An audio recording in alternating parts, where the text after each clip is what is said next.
वो चीज़ कौन सी वो समझ में नहीं आता, कोई वर्ण है या कोई ध्वनि है, कोई रंग है। तो इसको कहा गया इस स्तर को हमारे यहाँ पश्चिम की वाक। फिर जब सोचना शुरू करती इस पर, अब माइंड की भूमिका आती है, तो फिर हमारी रचना शुरू होती है, वो मध्यमा वाक है। फिर जब हम उसको लिखते हैं बोलते हैं तो है वैखरी वाक। ये जो परंपरा है ये अंतर्दृष्टि का एक युग तैयार करता है, और उसी युग में ये पंचम वेद की रचना की गई है नाट्यशास्त्र। नाट्यशास्त्र में कुल 37 अध्याय हैं। 37वां अध्याय जो है उसमें जो ज्ञान है, भारतीय ज्ञान दर्शन विद्या, उसकी गुप्त बातों को कहा गया है जो सबके लिए नहीं है, इसलिए उसको 36वें अध्याय में मर्ज कर दिया गया है। उस अध्याय का नाम है गुह्य तत्व कथन अध्याय। इस तरह से कुल 36 अध्याय हुए। इन 36 अध्यायों में जो प्रारंभिक 5 अध्याय हैं ये प्रीलिमिनरी है, अगर उनको हम हटा देते हैं, और आखिर में जो 2 बचते हैं वो है कॉम्प्लीमेंट्री। ये अगर आप प्ले करने जा रहे हैं तो इन बातों का ध्यान रखिए। इस तरह से कुल जो मूल नाट्यशास्त्र है, नाट्य वेद है, जो सब्सटेंस है, वो 29 अध्याय हुए। अब उन्होंने अभिनय के जो 4 अंग हैं उसका क्रम बनाया, सात्विक, आंगिक, वाचिक और आहार्य। भले समझाने के लिए लिखा आंगिक, वाचिक, सात्विक, आहार्य, लेकिन ये क्रम बनाया, और उन्होंने पूरे 29 अध्यायों को इस तरह से ही क्लासिफाई किया। प्रथम 2 जो अध्याय हैं वो सात्विक को बताते हैं, फिर 20 तक आंगिक है, फिर वाचिक है 26 तक, 27 तक सिद्धि अध्याय तक, और उसके बाद आहार्य है। संगीत आहार्य का ही हिस्सा है। ये जो हम लोग बोलते हैं कि संगीत अलग से नहीं है और नाटक में ही है, उसी में अनुस्यूत है, इसको बोलने की जरूरत क्या है? क्योंकि समझने के लिए, अध्ययन करने के लिए उन्होंने ये अध्याय बनाए, अध्ययन के लिए अध्याय है। लेकिन पहले चैप्टर से लेकर आखिरी चैप्टर तक, चाहे वो 37 की दृष्टि से देखें या 29 की दृष्टि से देखें, वो संगीत शुरू से अंत तक है। अलग से उसको स्पेसिफाई इन्वर्टेड कॉमा में नहीं है।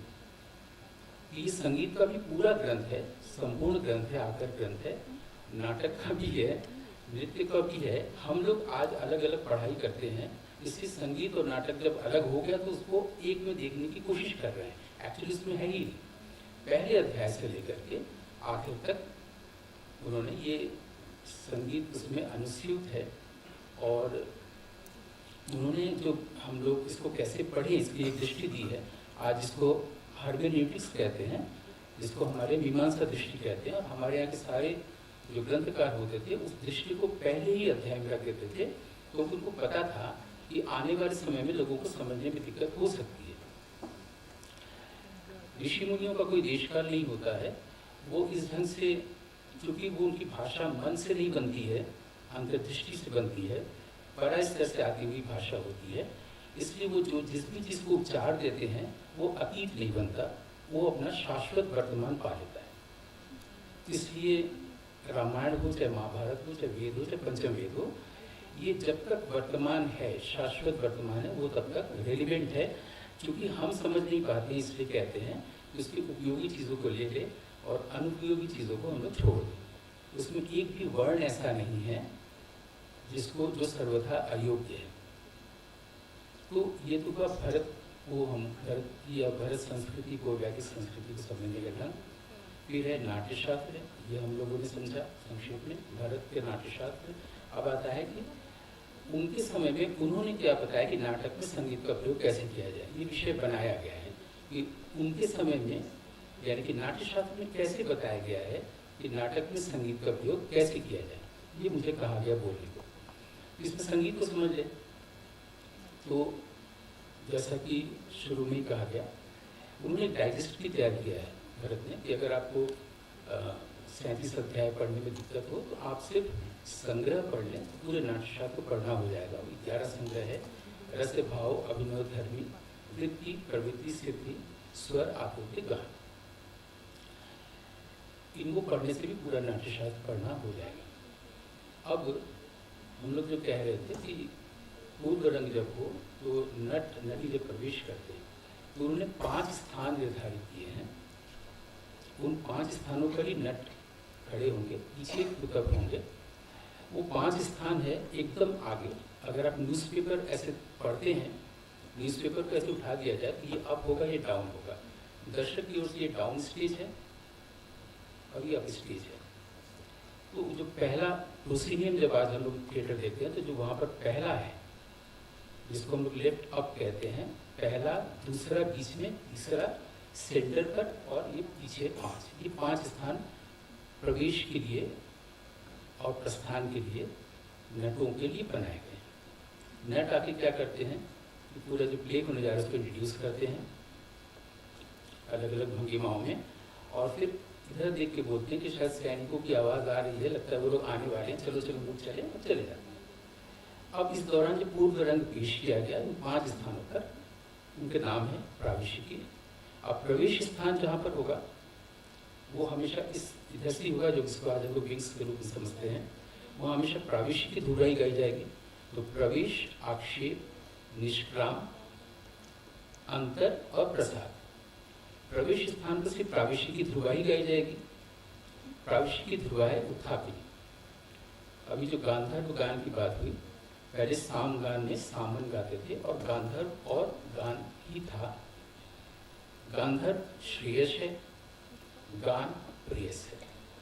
मैंने श्रेयस का मतलब लोकोत्तर के लिए और लोक मंगल के लिए, प्रेयस मैंने अपने सुख के लिए। जो गांधर्व है वो अपौरुषीय है और जो गान है वो मनुष्य रिलेटेड है। गांधर्व का नाम भरत मुनि ने नाट्यशास्त्र में नहीं दिया है। उन्होंने कहा है ध्रुवा, 5 ध्रुवाएं गाई जाए। प्रवेश स्थान पर प्राविशिकी,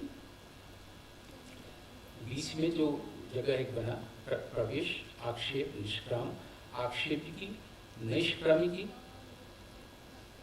आंतर और प्रासादिकी, 5 ध्रुवाएं। क्या क्या 5 ध्रुवाएं हैं? उत्थापिनी, परिवर्तनी, अवकृष्टा, अटिता और विक्षिप्ता। इन 5 ध्रुवाओं को कैसे गाया जाएगा वो 32वें अध्याय में 524 कारिकाओं में बताया हुआ है। ऐसा कहने की कोई ज़रूरत नहीं है कि हम कैसे जाने कि ध्रुवाओं को कैसे गाया जाता था। इसलिए हम एक श्लोक लेकर के उसको दे देते कि किसी भी राग में गा दो, ऐसे की ज़रूरत नहीं है। पहली बात तो यह है कि नाट्यशास्त्र में एक भी श्लोक नहीं है।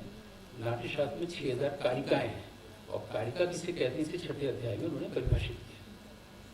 हम लोग जनरल बोलते हैं, इन पर्टिकुलर बात नहीं करते हैं, टू की पॉइंट बात करना चाहिए। जैसे कि कहा गया कि अनुकरण जो होगा वो हमेशा लोक नृत्य का होगा और अनुकीर्तन जब होगा वो हमेशा भाव का होगा। यानी जो बाहर है उसका अनुकरण होगा, जो भीतर है उससे उसका अनुकीर्तन होगा। इसको हम लोग इम्प्रोवाइजेशन कह सकते हैं, ठीक है, विस्तार कह सकते हैं। ये सब बिल्कुल डिफाइंड है, अलग से कोई व्याख्या की अभी जरूरत नहीं है। पहले इन सूचनाओं या तथ्यों को संक्षेप में समझ लें। तो और संक्षेप में ऐसे कह सकते हैं कि अंदर सात्विक है, बाहर आंगिक है, दोनों का जो पुल है, ब्रिज है, वो वाचिक है। इसके अलावा सब कुछ आहार्य है। जैसे कि संगीत अध्ययन के लिए संगीत इस तरह से आहार्य का अंग उन्होंने बताया। अब ये जो 5 ध्रुवाएं उन्होंने कही हैं जिसको डिटेल में बताया गया है 32वें अध्याय में, जो हमारे काव्य शास्त्र का उत्कृष्ट रूप भी है, वहाँ पर उसको अभी तक पढ़ा ही नहीं गया, देखा ही नहीं गया है। इसमें पूरा साहित्य है और उसमें ये बताया गया है कैसे गाई जाए। उसके मीटर तक दिए हुए हैं। हम लोग को मीटर देखने का जो अभ्यास है कि 7 स्वर होंगे और उसमें तीव्र और कोमल के निशान होंगे, तो उससे हम लोग समझते हैं वो जो निशान है उसके लिए वहाँ पर शब्द हैं कि क्या कहा जाएगा।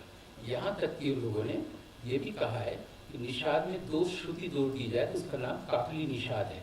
अब जो 2 श्रुति जोड़ दी जाए का मतलब हुआ कि वो श्रुति को भी सुन सकते थे। हम लोग आज ये पढ़ते हैं कि 2 स्वरों के बीच में 22 श्रुतियाँ होती हैं। अब 22 श्रुतियों को सुना नहीं जा सकता। अगर वो सुन नहीं सकते तो उन्होंने 2 श्रुति जोड़ करके ग्राम राग बनाने की योजना नहीं बनाई होती। और जैसा कि हम लोग जानते हैं कि गूंगा वही होता है जो बहरा होता है। इसलिए अगर पहरापन हटा दिया जाए तो वो बोलने लगेगा। तो 22 श्रुतियों को कैसे सुने, ये विस्तार से 32वें अध्याय में बताया हुआ गया है कि आप स्वर सन्निवेश कैसे करें। और जो हम मात्राओं में इशारों की बात कर रहे थे, चिन्ह की, जिसको हम लोग आकार मात्रिक चिन्ह कहते हैं, नोटेशन पद्धति, और हम सभी लोग जानते होंगे 7 स्वरों में हम लोग नहीं गाते हैं, हम लोग 36 स्वरों में गाते हैं। 7 स्वरों से 4 कोमल और 1 तीव्र करके, पहले तो ये 12 हो गए, ये 12 के 3 स्केल्स हैं, तो मध्य, मंदिर और तार, तो उसमें 36 स्वरों से गाते हैं।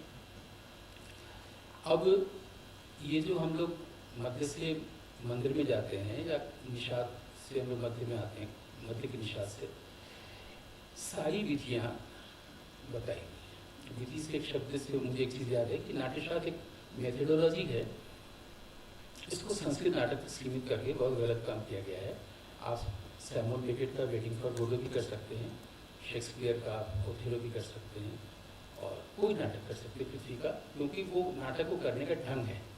लेकिन उस ज़माने में चूँकि संस्कृत भाषा में लिखा गया था, उन नाटकों को किया गया, तो हम लोगों ने उसको संस्कृत नाटक तक ही कन्फाइंड कर दिया, क्योंकि फिर से क्योंकि हम लोग रीज़न से समझते हैं, माइंड से समझते हैं। अगर हम लोग एक बार भी ये जीवन में ये अनुशीलन या साधना किए होते, ये अपने वाक स्तर से देखें, तो शायद ये चीज़ें नहीं होती, सब भूलें नहीं होती, हुई होती 70 सालों में। अब संगीत के लिए जो 3 शब्द आते हैं नाट्यशास्त्र में, वो है मार्ग, फिर है ध्रुवा और जाति। मार्ग गान के बारे में, मार्ग शब्द यहाँ पर 3 तरह से आया है पूरे नाट्यशास्त्र में। एक मार्ग ताल के रूप में आया है, और हम लोग जो एक स्वर से दूसरे स्वर में जाते हैं, आरोहण और अवरोहण करते हैं, तो वहाँ बताया गया कि हम लोग मार्गांतर से भी एक स्वर से दूसरे स्वर में जा सकते हैं। मार्गांतर का मतलब हुआ कि अगर आप मध्य के सा में हैं, षड्ज में हैं, वहाँ से अगर आप मंत्र के धैवत तक जाना है, तो ये मार्गांतर है। मार्ग शब्द इस तरह से आया है।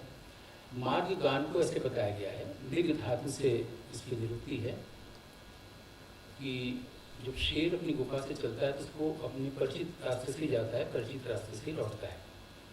हिरण जब अपनी गुफा से निकलता है तो अपने परिचित रास्ते से आता जाता है। लेकिन जब शेर हिरण को देखता है या हिरण शेर को देखता है, अब वो जो जान बचाने के लिए